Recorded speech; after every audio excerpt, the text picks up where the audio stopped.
and it's just low enough that nobody can hear, so it's fine. Okay. All right. Like I said, I'm really excited to chat with you today. Yeah. I feel like you've had quite the journey through your college education here. But before we get started, just a little bit about you. I mean, we haven't really had too much time to talk. I know your name, I know what program you're in, I know how well you're doing. But just a little about you, your story. All right. Well, let's see. I've moved a lot when I was younger. Mm-hmm. My mom moved to New Mexico and my dad stayed here. He was going to sell the house. She ended up leaving my dad in the process of all of it. Mm-hmm. So it was really hard for me to go between the two because one's in New Mexico, one was here, and I couldn't decide. So I kept going back and forth between the school years. Mm-hmm. And so that was a lot of messing me up on my like education. It really did. Yeah. I mean, that takes a toll out of any kid really. Mm-hmm. But then I started like going to different schools here in the valley. I don't know why. I don't know how. I think I was just used to moving back and forth with my parents so much that I couldn't stay at the same school. Yeah. So I literally went to like Central. I went to Palisade. I went to Olathe High School. I went to Coleridge out in Silt. Oh my gosh, all of them. I mean, I went to all of them. So in the end, it was getting to the point where I was draining myself, I think. Mm-hmm. Was this like every semester? Like, how were you doing that? I don't know. That's okay. It was I want to say it was every like not even a semester. Not even it can't be. No. And so when I got to my last school, I believe it was Central before I went to R5. Mm-hmm. They actually ended up kicking me out of their program because Central did because I only went 2 full days in a whole semester. But that yeah. Yeah. I'm not trying to brag. But I also was in that phase of started to party a lot. I was starting to party and I was never wanting to get into the drugs. It was never my forte, I guess. And finally, one day I decided, screw it, let's see what it's like. And that did it for me. And so that's what made me completely be done with school. I chose drugs and alcohol over my education, which in the end I'm fine with because I've been sober since March 13th, 2011. So 13 years. Congratulations. And if it wasn't for me getting sober, I wouldn't have my kids. So I have a full body angel wings on my back with my daughter's name above it because she made me feel like I could fly. And then I got this one on my arm that says where life begins, love never ends. And it has my son Kane next to it because he made my family complete. And I thought that's where I was going to end, is just those two. And they ended up getting married. Never thought I'd be married. And now we have a 3-year-old. Oh. So yeah, now I have a 12-year-old, 10-year-old, and a 3-year-old. Oh my gosh. It's even more wild. Fun. I want to bounce back a little bit because I think it's crazy that you bounced around to so many different schools. Did they just never feel like home to you, or do you really just pull that from your existence of that's what you were used to, and so that's kind of what you just continued to do? I think both, to be honest, both. I feel like it was hard being separated from both parents for one. So then I got used to the concept of going back and forth. If I argued with one, I went to the other. If I argued with that one, I went to the other. Yeah, so it was bad. But at the same time, I did get used to it. But then when I started going, like, say, in the valley, I don't think I found the right home. When it came to education, I don't think I found the right spot of where I wanted to be. By my freshman year, I was in varsity volleyball. I loved volleyball, and now my daughter's like wanting to do volleyball, so I'm getting excited again, so. But yeah, I don't think I felt like there was ever a home for me to stay stable down. Yeah, no, I completely understand, and especially it just wasn't normal for you to do that. But then you say you went down a random path, like the one path everybody says don't do, and you decided to do. Yeah. So I don't need to go down the road of how you decided it, but I'm curious what made you decide to snap out of it. I still question myself. I am very religious. And I do believe God snapped me out of it a little bit. And the reason why is a few months after I got sober, I ended up finding out I was pregnant with my daughter. Wow. And it was just an ironic timing because it went from being in March, and I woke up that morning and I looked at one of my friends and I was like, I literally can't do this anymore. Like, we were up for days and I'm like, I can't, that's physically not what I want to be anymore. Mhm. And then a few months go by, and I went and threw up in the bathroom, and one of my friends looks at me and goes, "You're pregnant." And I'm like, "There's no way I'm pregnant. We just had a party last night. Like, it's fun." Mhm. And no, she was right. A week later, I took a test because I was emotional, and I was like, I never get emotional. Yeah. That's not who I am. Mhm. Took the test, came up positive. I'm like, well, I better take another one. So I took another one. It came up positive too. And she was like, "Sarah, I really think you're pregnant if you got 2 positive tests." And I'm like, "Let's go down to the pregnancy center." And she was like, "Sarah." So we went to the pregnancy center, and yes, that one was positive too. And I'm like, "Well, then yes, I am. I'm pregnant." Yeah, yeah. And that was the start of my sobriety, was my daughter. Yeah. Oh, So yeah. It's usually why we do what we do, family. yeah, And then for you, you just kind of made the decision, this is not who I want to be anymore, yeah. which is cool. So And you've been a different person ever since. yeah, yeah. Decided at some point in time along the journey that you wanted to start your education or continue your education. How did you come to IntelliTec? So how I came to IntelliTec was when back in 2013, I just had my son Kane, and I thought I wanted to get my GED. Mhm. And so I was going through the process of getting my GED. My mom even got me my cap, my gown, everything. And Ready. I know she was ready for me too. And the year went by, and then it was 2014. I still had 2 more left. I think it was my science and my math, because I always struggle with those two. Always, anybody does. Mhm. But anyways, so when 2014 came around, I went down to go do my GED, and they were explaining to me that I had to start over. And I asked them why. And they said because it went from a high school level to now a college level. And so anyone that was in the middle of this process needs to do them again to see where they're at. I lost it. I lost it, and I gave up. I was so beyond upset that the fact that all my progress, all that $200 that I just threw in for each of those tests, just went to nothing. Mhm. So I gave up. Mhm. And my mom passed away in 2014 at the same time. Oh, it's okay. I'm doing good now. Yeah, It's yeah, yeah. the Still beginning hard of to- it Yeah. is because there's times where you want to call her and you can't. Mhm. So but it's like my biological mom got a second chance though, because now she and I are reconnected. But anyway, she passed away in 2014, and I just kept trucking along. I was a chef for about 8 years over at Solstice Senior Living, and that was taking a toll out of me. I noticed like my parents, my dad was fantastic. My mom who raised me was fantastic. Mhm. You know, my biological mom now, she's fantastic. Don't get me wrong, but I saw that my work and my workaholicness was taking me away from my family. Mhm. And I felt like there was something else that I wanted to do. Mhm. My mom was in the medical field. My sister-in-law is in the medical field. My Aunt Heather's in the medical field. And it just, I remember I was going to therapy, and my therapist even brought up, what if you went back to school? And I said, it's not a bad idea. Mhm. It's really not. Like, seeing my past, seeing what I've been through, seeing all this stuff, there's nothing wrong with trying to go back to school. And so I literally had a wild hair, just trucking along, and decided, let's go back to school. So I came here just thinking nothing of it. And then Dana got me all set up, and I'm like, oh my gosh, I'm actually doing this. So it just threw me off guard because I just came to talk about it. I didn't know if I was actually really going to do it. And then Dana kind of like pushed forward for it, was like, no, you're going to do it. Mhm. Like, here's the paperwork, fill this out. We're going to get you in. And I'm like, okay, like, that's fine. So, Whatever. yeah. So I called my husband, and I was like, I guess I'm going back to school. And he was like, I thought you were just going to. Guess not. Yeah. So that's what started it, is just between my past and between like being tired of working my life away instead of spending it with my family. And Mhm. I think that's what pushed me to do it. And then knowing, and I think the encouragement of it all is when Dana explained, like, May 10th will be like your last day. That's your graduation. That's your goal. It really hit me because that's my mom's birthday. Mhm.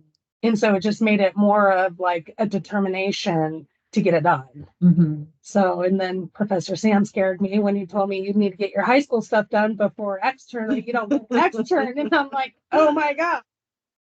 Finally, I got that done actually last weekend. I just finished. So now I'm a high school graduate. Yay! Congratulations. So thank you. Yeah. I don't know if we had touched on that, but obviously you came here, you decided you're going to school, but we have that two-tier program. So you can be enrolled in high school at the same time pursuing your college education. And so you gave up on it, but then someone pushed you to say, hey, this is the time. And so you got one of those checked off, and you're pretty close to checking off another box. Yeah, I am. It's scary. Is it scary? It is scary. It is scary. To me, it's scary because it's like it's a whole new journey. Mm-hmm. It's a completely different route. And, it's like you get these many paths. Which one are you going to choose? Mm-hmm. So you never know what's going to be on that path. You never know what's going to be behind those closed doors. It's true. So until you open them, and this was definitely one that I opened and I enjoyed. I was going to say, take me back and tell me a little bit about your experience here. I know, obviously, like I said, you're doing some great things. I'm glad that we get to have that conversation. I'm sure some things were challenging along the way too. Yeah. So just combination of both. Hit me with some good things. You're glad you opened the door, and some challenging things that you've made it through. Well, the classes are great. The students are phenomenal. They've been my backbone. Like with the high school stuff, getting that all done. They celebrated for me, bought me cookies and everything. Like they're a good support system. If it wasn't for them, I probably wouldn't have kept going. Yeah. They're definitely a team player, and that's amazing to have. It's a very fun adventure, I think. Actually, good to be able to do hands-on. I like it. I like the hands-on.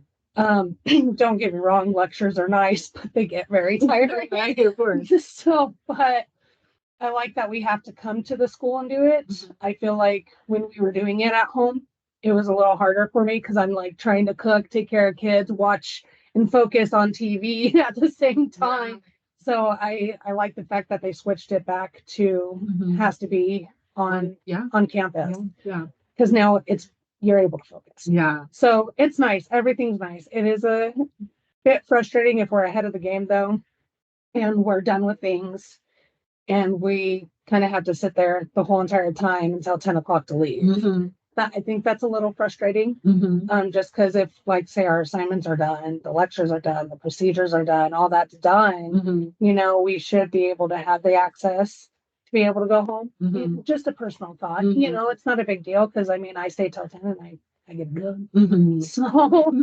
but it just gets harder because then we're like, I think next week's just our LRS. Yeah. For sure. And our presentations. Mm-hmm. So what do you do after that till 10 o'clock? For sure.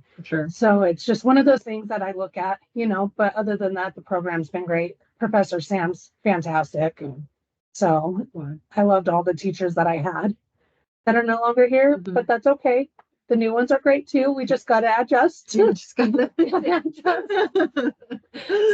because Professor Deb's doing great too.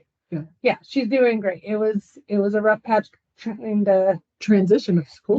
Because you don't know what you're getting after that. Especially when you have someone that's been doing a good job. Yeah, and it was nerve-wracking. It was like, and that's with anybody though. If you go anywhere, like you get a new person, are they going to be crazy? Are they going to be this? Are they going to have humor? Are they, you always have those questions in your mind. Mm-hmm. So, but I think her transition to being our professor went really well for her. And I think it went well for us as well. Mm-hmm. So cool. I love it here. Good. I'm glad to hear that, because I think that a lot of times when students get started in this journey, there's so many things that are unknown. Mm-hmm.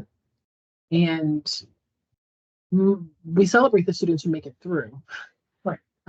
Sometimes I think, and the reason I wanted to have a conversation like this is, excuse me, is because sometimes students make it to a hard point and feel like they have to give up because of whatever circumstances are going on. But for you, it sounds like you really took solitude in your classmates.